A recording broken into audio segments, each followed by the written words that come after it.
Talk about the Avid stuff is Mr. Paul Cantor, ladies and gentlemen. Thanks everybody, thanks for coming out. This is really awkward. Greg's gonna hold this.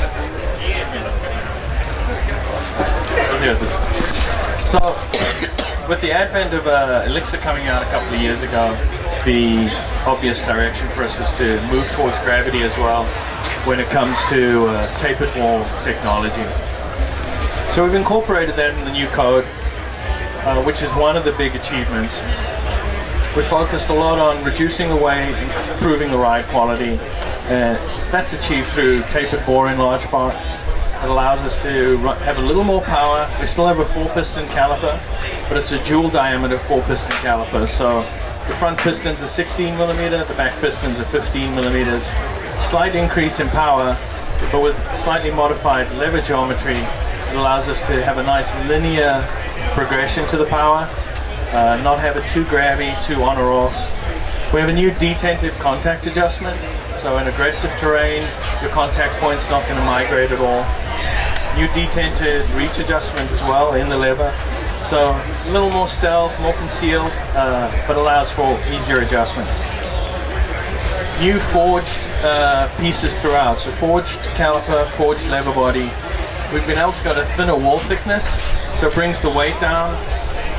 The last samples we got of these are coming in right around 410 grams a wheel with a 160 millimeter rotor, which is about 10 grams lighter than our first Juicy 7, which is quite astounding because Juicy 7 was widely regarded as a cross-country brake.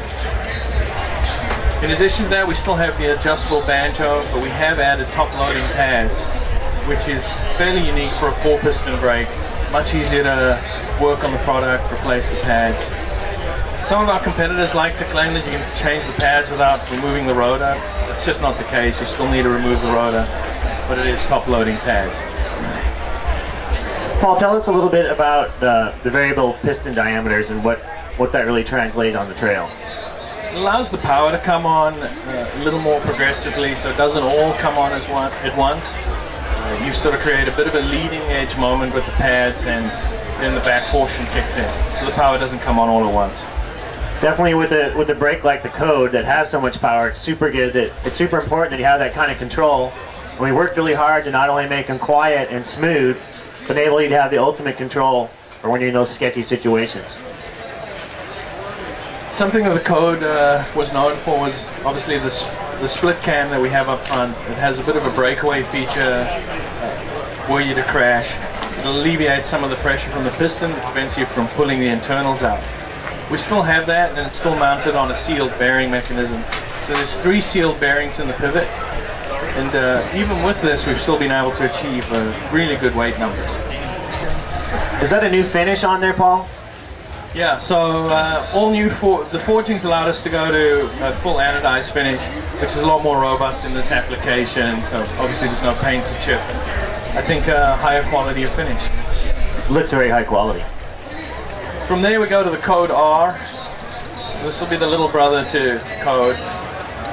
It's a little bit lighter because it doesn't have the sealed bearings, doesn't have the contact adjustment. Comes in just under 400 grams, about 395 grams a wheel for a 160 rotor. The Code R still has the same 4-piston new development that we have on Code, but with a simpler brake and just a detented reach adjustment. Loses the bearings, a little simpler.